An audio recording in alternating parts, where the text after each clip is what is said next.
అందరికీ నమస్కారం. నా పేరు రమ. సైకో మొగుడు 38వ భాగం. రచయిత మోక్ష గారు. హా అని గట్టిగా అరిచి సరిపోవట్లేదురా అంటూ పక్కకి చూసి ఆ రాడ్తో కొట్టు అన్నాడు అర్జున్. అర్జున్ ఏం చేస్తున్నావు అంటూ అరిచాడు దేవేంద్ర. కానీ అర్జున్ మాట్లాడలేదు.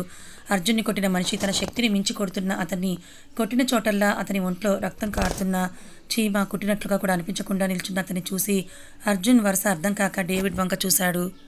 వాడు అలా కొట్టించుకోవాలని తాపత్రయపడుతున్నాడు కదరా అని అంటూ అర్జున్ చూపించిన రాడ్ ఆ మనిషికి అందించాడు. దానితో చెల్లున 2 దెబ్బలు కొట్టిన అర్జున్ అంతే స్టడీగా నిలబడ్డాడు. అతని ఒంట్లో రక్తం ఏరులాగా పారుతూ ఉన్నా అతనికి చలనం లేదు. అర్జున్ మౌనం తుఫాను ముందు వచ్చే నిశ్శబ్దంలా తోచింది డేవిడ్కి. ఎందుకో తెలియకుండానే సన్నగా భయం మొదలైంది. అతని వెన్నులో గ్లాస్ డోర్ నుంచి మధునే కన్నార్పకుండా చూస్తున్నాడు రిషి. మధుకి కార్డియో వెర్షన్ ఇస్తున్నారు. మధు గుండెలపై తగులుతూ ఉన్న షాక్కి మధు పైకి కిందకి ఎగురుతూ ఉంటే ఆ బాధను చూసి తట్టుకోలేక రిషి కళ్ళు మూసుకొని, రే అర్జున్ ఎక్కడున్నావురా, త్వరగా రారా అని అనుకున్నాడు తన మనసుపై. అర్జున్ ఒళ్ళు హూనమయ్యేలా కొట్టారు అతన్ని. డేవిడ్ మనుషులు అచ్చుతప్పు అర్జునే ఒళ్ళు హూనమయ్యేలా వాళ్ళతో కొట్టించుకున్నాడు. ఒళ్ళంత దెబ్బలతో రక్తం ఏరులా పారుతున్న అతన్ని ప్రవహిస్తూ ఉంటే, అర్జున్ ఏమైంది నీకు, ఎందుకలా కొట్టించుకుంటున్నావు అని అడిగారు దేవేంద్ర గారు. ఇంతమంది ముందు గెలవాలని తెలిసి ముందే మాకు లొంగిపోయాడు చాచా అని డేవిడ్ లోపల భయంగానే ఉన్న లేని నవ్వు ఒకటి పెదాలపై పులుంకొని, పోనీ బావమరిదికి ఫోన్ చేసుకోరా అన్నాడు. అంత దెబ్బలతోనూ అర్జున్ ఒక నవ్వు నవ్వి, రే డేవిడ్ ఏం పెట్టి మేపుతున్నారని మనుషుల్ని చాలా గట్టిగా కొట్టారు అంటూ డేవిడ్ భుజం ఆసరాగా తీసుకుని స్ట్రైట్గా నిల్చున్నాడు. డేవిడ్కి సన్నగా కాళ్ళు వణుకుతున్నాయి, ఒంటికి చెమటలు కూడా పడుతున్నాయి. అర్జున్ గట్టిగా నిట్టూర్చి, సిగరెట్ ఉందా అన్నాడు. అర్జున్ ఊపిరి శబ్దమే గట్టిగా సింహపు గర్జనలాగా వినిపించింది డేవిడ్ చెవులకి. గబగబా ఒక సిగరెట్ తీసి అర్జున్ నోటికి అందించి ఆ సిగరెట్ని అంటించాడు. అర్జున్ ఆ సిగరెట్ ఒక దమ్ము లాగి తర్వాత దాన్ని ఆ నిప్పుతో సహా అరచేత్తో నలిపి విసిరేసి, నీ అబ్బా ఇందులో కూడా గంజాయేనారా అన్నాడు.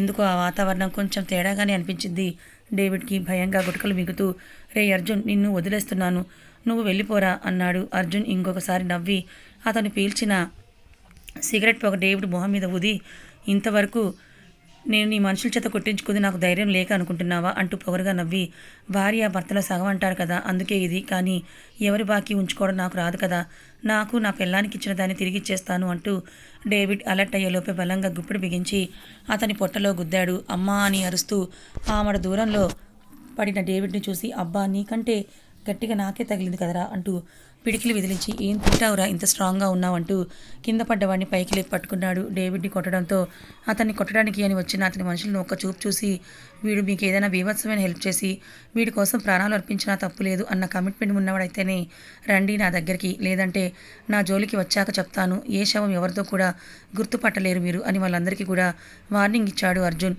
అతను చెప్పిన తర్వాత 2-3 మినహా మిగతా వాళ్ళంతా కూడా 4 అడుగుల దూరంలోనే ఉండిపోయారు.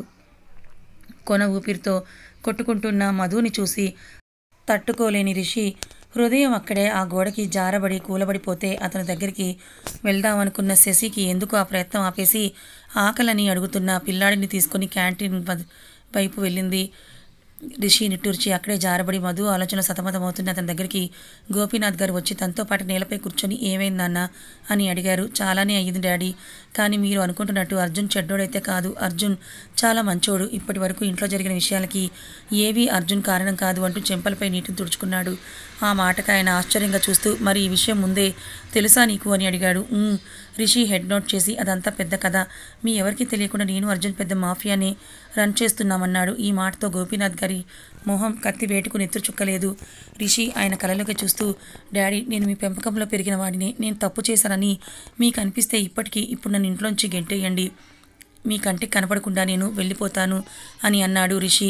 నా ఆలోచన అది కాదు రిషి అంటూ రిషి కళ్ళల్లోకి చూసి, ఆ రోజు అర్జున్ తప్పు చేశాడని చెప్పి ఇంట్లో నుంచి అంతా అతనే నిందించి ఇంట్లోంచి బయటికి పంపించేశాం కదా, మరి అప్పుడు నువ్వు ఒక్క మాటన్నా మాట్లాడకుండా ఎందుకు కామ్గానే ఉండిపోయావు మరి అని అడిగారు.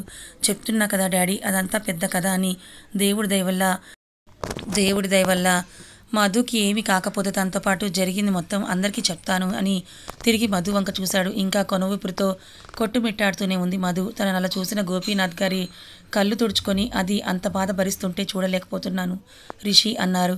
మధు బాధని చూసి ఆయనతో పాటే మౌనంగా రోధించడం తప్ప రిషి కూడా ఏమీ చేయలేకపోయాడు. అర్జున్ దగ్గర తన మనుషుల్ని బెదిరించిన అర్జున్ని చూసి కాస్త ధైర్యం తెచ్చుకున్న డేవిడ్ అర్జున్ మీదకి రాబోతే అర్జున్ డేవిడ్ కుడి చెయ్యి మణికట్టు దగ్గర పట్టుకొని ఆ చేతిని టైట్ చేస్తూ, చావడానికి అంత కంగారుగుందారా నీకు? నేను మెల్లిగా పంపిస్తాను కదా నిన్ను అంటుంటే డేవిడ్ ఇంకొక చేతిలో ఉన్న కత్తితో అర్జున్ పొత్తి కడుపులో గుచ్చాడు. అది గమనించేలోపే అర్జున్ కడుపులో ఆ కత్తి లోతుగా దిగేసరికి చప్పున డేవిడ్ చేయి వదిలేశాడు అతను. అదే అదునుగా అర్జున్ కబంధ హస్తాల నుంచి తప్పించుకున్నాడు డేవిడ్. రే నీ అంటూ పేగులు చీలిపోతున్నట్టుగా నొప్పికి అడుగు ముందుకు వేయలేక అక్కడే కూలబడిపోతే అర్జున్ అంటూ ముందుకు రాబోయిన దేవేంద్రని అతని మనుషులు కట్టడి చేశారు. నీ అబ్బా ఎలా పొడిచావురా అని అంటూ ఆ నొప్పికి తట్టుకోలేక విలవిల్లాడిపోతూ నేలకి ఒరిగిపోయాడు అర్జున్. ఇంతలో ఎవరిదో చెయ్యి తనకి ఆసరాగా నిల్చుంది. అతన్ని లేచి నిలబెట్టింది. కళ్ళు కూడా తెరలేని స్థితిలో ఆ మనిషి సాయంతో లేచి నుంచిన అర్జున్ కళ్ళు కూడా తెరవకుండానే రే రిషి నువ్వెందుకు వచ్చావురా మధుని వదిలేసి అని కసరాడు. రిషి ఏమీ మాట్లాడకుండా అర్జున్ ఒంటికి అంటుకున్న మట్టి తుడిచి తనకి బ్లడ్ ఫ్లో అవ్వకుండా అర్జున్ షర్ట్ చించి దానికి ఆ గాయం చుట్టూ కట్టాడు. అడుగుతుంటే మాట్లాడవేంటి? మధుకి ఎలా ఉంది? ఆపరేషన్ అయ్యిందా అని గొంతుని రెచ్చించి అడిగాడు అర్జున్. రిషి మంచినీళ్ళ బాటిల్ ఒకటి తీసి అర్జున్ మొహాన్ని చిలకరించి మొహానికి అంటిన రక్తం మరకలు తుడిచి కళ్ళని కూడా కడిగాడు. కళ్ళల్లో ఉన్న దుమ్ము ధూళి అంతా రిషి కడిగేయడంతో చిన్నగా కళ్ళు తెరిచిన అర్జున్ ఎదురుగా కనపడుతున్న రేయ్ సమాధానం చెప్పలేదో వాణ్ణి కాదు నిన్ను చంపేస్తాను అని బెదిరించాడు. మధు కండిషన్ అలాగే ఉంది అన్నాడు రిషి. అలాగే అంటే అన్నాడు అర్జున్ చావుకి దగ్గరగా. చివరి చూపైన దక్కుతుంది వచ్చేయరా అన్నాడు. ఆ మాటతో అర్జున్కి ఓపిక లేకపోయినా రేయ్ అంటూ గట్టిగా అరిచి రిషి చొక్కా పట్టుకొని ఎక్కువ మాట్లాడలేక అస్తమాను దగ్గుతూనే నువ్వు అసలు అన్నవేనా? ఎందుకురా అలా మాట్లాడుతున్నావు అన్నాడు. నేనే అలా మాట్లాడుతున్నానంటే అర్థం చేసుకోరా అని అంటూ లోపలికి వచ్చిన అక్కడ మనుషుల్ని చుట్టుముట్టిన పోలీసులని చూసి వాళ్ళకి ఇన్ఫర్మేషన్ ఇచ్చింది నేనే. ఆ డేవిడ్ గాడిని కూడా పట్టుకున్నారు వాళ్ళు. పద మధు దగ్గరికి వెళ్ళిపోదాం అన్నాడు రిషి. కష్టంగా రిషి భుజం పట్టుకొని నిల్చున్న అర్జున్ రిషి చెంప తడుగుతూ వాడిని అలా ఊరికి వదిలేస్తావా మరి అని అడిగాడు. పోలీసులకు అప్పచెప్పాను కదా వాళ్ళే చూసుకుంటారు, నువ్వు ముందు రా నాతో అన్నాడు రిషి. అర్జున్ రిషి నడుము దగ్గర తడుతూ గంతెచ్చావా అన్నాడు. ఎందుకు అన్నాడు రిషి. ఆ డేవిడ్ గాడికి ఒక బుల్లెట్ బాకీ ఉండిపోయాను ఇచ్చేసి వస్తాను అంటూ రిషి నడుము దగ్గర బెల్ట్కి దోపుకున్న గన్ లాగి పోలీసులు తీసుకువెళ్తున్న డేవిడ్ని ఒక షూట్తో నేల కొరిగేలా చేశాడు. అసలు అర్జున్ ఏం చెప్తున్నాడో అర్థం చేసుకునే లోపే రక్తం పడుగులో పడి ఉన్న డేవిడ్ని చూడగానే రిషికి ఒక క్షణం గుండె గెత్తపట్టినట్టుగా అయింది. వణుకుతున్న చేతులతో రిషి అర్జున్ని పట్టుకొని ఊపేస్తూ అసలు ఏం చేశావురా అని అడిగాడు. అర్జున్ గట్టిగా నిట్టూర్చి నాకు నచ్చింది చేశాను అని సిగరెట్ ఇవ్వరా అని అడిగాడు. డేవిడ్ చావే కళ్ళ ముందు మెదులుతూ ఉంటే అదే ట్రాన్స్లో ఉన్న రిషి అసలు తనకి సిగరెట్ అలవాటు లేదు అనే విషయం మర్చిపోయి జేబులు తడుముకుంటూ నా దగ్గర సిగరెట్ లేదురా అర్జున్ కళ్ళలోకి ఆశ్చర్యంగా చూస్తూ అన్నాడు. ఆ మాట నాకు తెలుసు, నేను ఇవ్వమన్నది నా జేబులో ఉన్న సిగరెట్ని అని అంటూ తన పాకెట్ కేసి సైగ చేశాడు అర్జున్.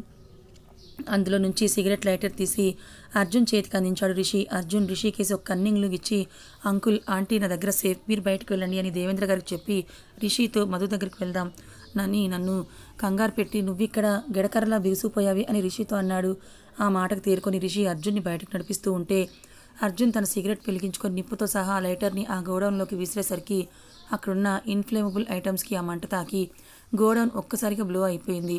రే అర్జున్ ఒక్కసారిగా ఆ మంట తాకిడి వెచ్చగా రిషిని వీపుకు తాకేసరికి కంగారుగా వెనక్కి తిరిగి చూసిన రిషికి తగలబడిపోతున్న ఆ గోడౌన్ని చూసి రిషి మొహంలో కత్తి వేటుకుని ఎత్తురు చుక్కలేదు.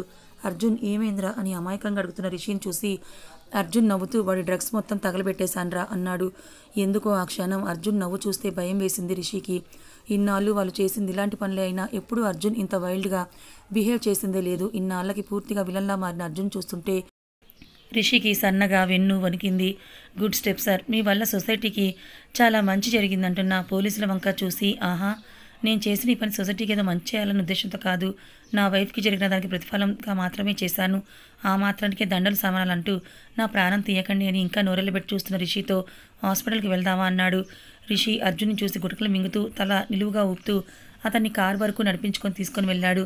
హాస్పిటల్కి వచ్చాక అర్జున్ ట్రీట్మెంట్ కోసమని రిషి వేరే వాటికి తీసుకెళ్తుంటే అర్జున్ వినకుండా ముందు మధు దగ్గరికి తీసుకువెళ్ళమని గొడవ చేసేసరికి ఇందాక జరిగిన దాంతోనే అర్జున్ అంటే భయం మొదలైన రిషి చేసేదేమి లేక అతన్ని మధు ఉన్న ఐసీయూ వార్డు దగ్గరికి తీసుకుని వెళ్లారు. రక్తంతో తడిచి తప్పటడుగులతో తూలుతూ నడుచుకుంటూ వస్తున్న అర్జున్ని రిషి ఆసరా కోసం అని పట్టుకోపోతే అర్జున్ అతన్ని వద్దని వారించి తనని తానుగా నడుచుకుంటూ వెళ్తున్న అర్జున్కి ఐశ్వర్య ఎదురు వచ్చి ఏమైంది బావా మీకు అని అడుగుతుంటే ఆయాసపడుతూనే నా గురించి వదిలే, మధు ఎక్కడా అని అడిగాడు.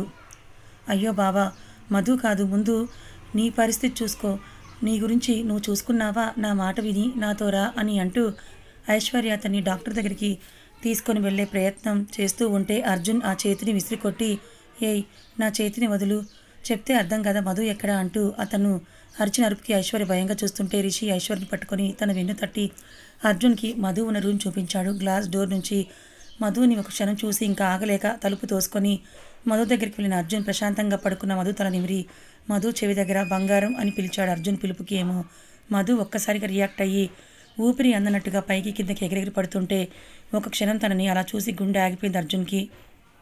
భయంగా 2 అడుగులు వెనక్కి వేసిన అర్జున్కి ఎంతకీ మధు గిలగల కొట్టుకోవడం ఆపకపోయేసరికి తనని అలా చూస్తూ ఉండలేక మధు దగ్గరికి వెళ్ళి తన చెంపపై తట్టాడు. ఊపిరి అందనట్టుగా పైకి కిందకి ఆయాసపడుతూ కొట్టుకుంటున్న తనని గుండెల్లో పొదుపుకొని తనెక్కడ కదలకుండా పట్టుకొని మధు అంటూ తన చెంపలు తట్టాడు. అతని చెంపలపై నుంచి కారుతున్న కన్నీరు మధు ఒంటి మీద ఉన్న డ్రెస్ని పూర్తిగా తడిపేస్తున్న అర్జున్ తనని వదలకుండా గట్టిగా పట్టుకున్నాడు. అదంతా బయట నుంచి చూస్తూ గమనిస్తున్న రిషి మధుకి అలా అవ్వడం చూసి తలుపు తీయమని గట్టిగా అర్జున్కి అరిచి చెప్పాడు. సౌండ్ ప్రూఫ్ గ్లాస్ అవ్వడం వల్ల రిషి చెప్పేది ఏదీ కూడా అర్జున్కి వినపడలేదు. గట్టిగా బల్లు బల్లున తలుపుని బాదాడు రిషి. అర్జున్ తీయట్లేదు కదా, కనీసం ఇటు తిరిగి చూడను కూడా చూడట్లేదు. వేరే దారి లేక ఆ తలుపును బలంగా రిషి గుద్దడంతో తలుపు తెరుచుకునేసరికి రిషి వెళ్ళి డాక్టర్స్ పిలుచుకొచ్చారు. వాళ్ళు మధుని అర్జున్ని తప్పించి దానికి వెంటిలేటర్ సరిచేసి బలవంతంగా అర్జున్ని బయటికి పంపించేశారు. రే పిచ్చా నీకేమైనా, దాన్ని చంపడానికి వచ్చావా అని రిషి అర్జున్పై అరుస్తూ అతన్ని షర్ట్ పట్టుకుని ముందుకు లాగాడు. అర్జున్ నీళ్ళు నిండిన కళ్ళతో రిషి కళ్ళలోకి చూస్తూ మధు ఎప్పుడు లేస్తుంది రిషి అన్నాడు బాధగా. ఎప్పుడు లేంది అర్జున్ కళ్ళల్లో తడి చేరగానే రిషికి గుండె నీరు గారిపోయింది. She will be all right, తనకేం కాదు అర్జున్ అని నచ్చచెప్పి తనని వేరే డాక్టర్ దగ్గర తీసుకొని వచ్చి ఫస్ట్ ఎయిడ్ చేయించాడు. ఫస్ట్ ఎయిడ్ చేయడానికి అని అర్జున్ షర్ట్ తీయగానే అతని ఒంటిపై లోతుగా తగిలిన గాయాలను చూస్తుంటేనే రిషి గుండె తరుక్కుపోయింది. అర్జున్ భుజంపై చేయి వేసి ఇంత దెబ్బలు తగిలేంత వరకు ఎందుకు ఊరుకున్నావురా అన్నాడు. కంట్లో చేరిన తడి అర్జున్కి కనపడకుండా తుడుచుకొని. కానీ అర్జున్ రిషి మాటలేమీ పట్టనట్టుగా అలా నిటారుగా కూర్చొని ఎక్కడా తొనకకుండా కూర్చొని స్టిచెస్ వేస్తున్నా కనీసం కదలను కూడా కదలటం లేదు. రేయ్ రిషి, అక్షిత వాళ్ళ అమ్మకి బ్రెస్ట్ ట్రీట్మెంట్ ఎక్కడ చేస్తారో కనుక్కో, ఎంత ఖర్చైనా పర్వాలేదు, ఆ డబ్బుని నేనే పెడతాను. ఏ దేశం ఎంత దూరమైనా ఐ డోంట్ కేర్. వాళ్ళిద్దరికీ తోడుగా ఒక నర్సుని, అలాగే వాళ్ళ అమ్మ గురించి చూడటానికి ఒక నానిని కూడా వాళ్ళతో పాటు పంపించు అన్నాడు. అలాగే అని రిషి హెడ్ నోట్ చేసి పిల్లలు మధు గురించి కలవరిస్తున్నారంట, తీసుకురమ్మన్న హాస్పిటల్కి అన్నాడు. సరే, అంతకన్నా ముందు మీ పేరెంట్స్ని శశిని ఐశ్వర్యని ఇంటికి పంపించేయి. ఏదో చచ్చిన వాళ్ళ ముందు కూర్చున్నట్టుగా ఆ ఫేసులతో ఎవరు మధు దగ్గర ఉండకూడదు. అండ్ పిల్లలు వచ్చినా కూడా ఒక ½ అవర్ మించి ఉండకూడదు ఇక్కడ అన్నాడు అర్జున్. ఎందుకు ఏమిటి అన్నట్టుగా ధ్యాసలో లేడు రిషి. చెప్పేంత ఓపిక అర్జున్కి లేకపోవడంతో ఇంకా అర్జున్ చెప్పించేయడానికి వెళ్ళాడు. రిషి పేరెంట్స్ని ఐశ్వర్యని వాళ్ళతో పాటే శశిని పంపించేసి పిల్లల్ని తీసుకుని వచ్చి అర్జున్ దగ్గర వదిలిపెట్టారు. పొద్దుటి నుంచి మధు పక్కన లేకపోవడం, అసలు అర్జున్ అయితే వారం రోజుల నుంచి అడ్రస్ లేకపోవడంతో అర్జున్ని చూడగానే పిల్లలిద్దరూ ఏడుస్తూ అర్జున్ గుండెల్లో చేరిపోయారు. పాప సంగతి సరే సరి, రితిక్ కూడా అర్జున్ మీద చుట్టేసి ఐ మిస్ యూ డాడీ అంటూ ముద్దులతో ముంచేస్తుంటే అసలు ఎప్పుడు తనని విలన్లా చూసే రిత్విక్ కూడా తనని ఎంత మిస్ అయ్యానో చెప్తూ ఉంటే అర్జున్ కూడా వాడి బుగ్గలను ముద్దాడి ఐ మిస్ యూ టూ అని అంటూ వాడిని ముద్దు చేస్తూ ఇంకో చేత పాపని కూడా ఎత్తుకున్నాడు. అర్జున్ బ్యాండేజ్లపై గోర్లతో గిచ్చుతూ డాడీ మమ్మీ అంటూ అడుగుతున్న పాపని ముద్దాడి ఎత్తుకోబోయిన అర్జున్ని వారించి నాకివ్వు, నేను ఎత్తుకుంటాను, ఇటివ్వు అన్నాడు. అక్కర్లేదని అలాగే పాపని కూడా ఎత్తుకొని బాబుని చేత్తో నడిపించుకుంటూ మధు ఉన్న రూమ్కి తీసుకుని వెళ్ళాడు. బ్రతికి ఉంది అన్నందుకు గాను తన ఉచ్ఛ్వాస నిశ్వాసన సరి తప్ప కదులు మెదులు లేని మధును చూసి పిల్లలు ఏడుపును లంకించుకుంటే అర్జున్ వాళ్ళిద్దరిని అనునయించి మధుకి ఏమీ కాదని వాళ్ళకి ధైర్యం చెప్పి నచ్చ చెప్పుకొచ్చాడు. Nothing to worry daddy, mummy is a good girl అని తనని ఆ గాడ్ తనకేమీ కానివ్వడు అని పెద్దవాళ్ళ చెప్తున్న రీతుని దగ్గరికి తీసుకొని ముద్దు పెట్టుకున్నాడు. ఇంతలో నర్సు వాళ్ళ దగ్గరికి వచ్చి సార్ ఎవరో వచ్చారు మీకోసం, పేషెంట్ని చూడటానికంట అని చెప్పింది.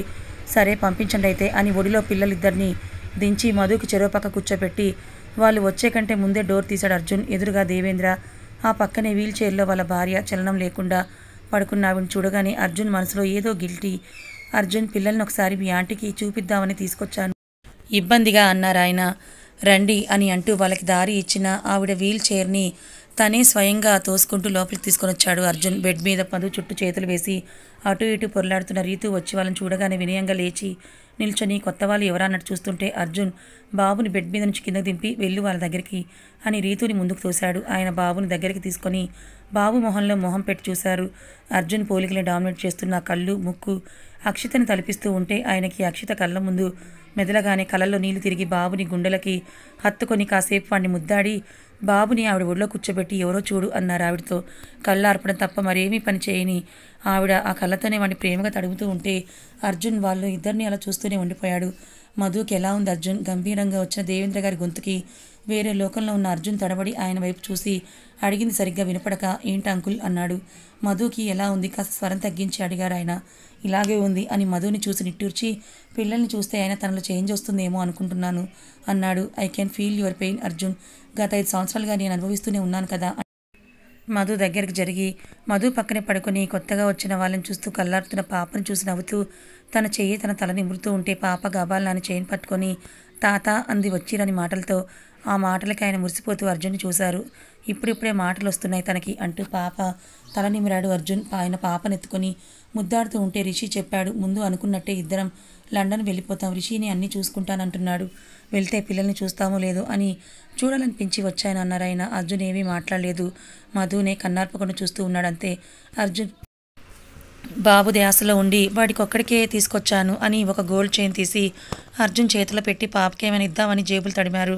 డబ్బులేమీ కనపడలేదు. కార్డ్స్ కూడా అంతకుముందే అర్జున్కి ఇచ్చినట్టు గుర్తు. ఇంతలో ఆయన చేతికి ఉంగరం కనపడింది. ఆయన గంట ఇది తులం ఉంటుంది అక్షితదే అంటూ ఏ అనే అక్షరం ఉన్న ఆ ఉంగరాన్ని అర్జున్ చేతిలో పెట్టి పాపకి ఏమైనా చేయించు దీనితో అన్నాడు. ఇప్పుడు ఎందుకు ఇవన్నీ అంటున్న అర్జున్ని వారించి వాటిని బలవంతంగా ఆయన చేతిలో పెట్టి ఆవిడని తీసుకుని వెళ్ళిపోయాడు దేవేంద్ర.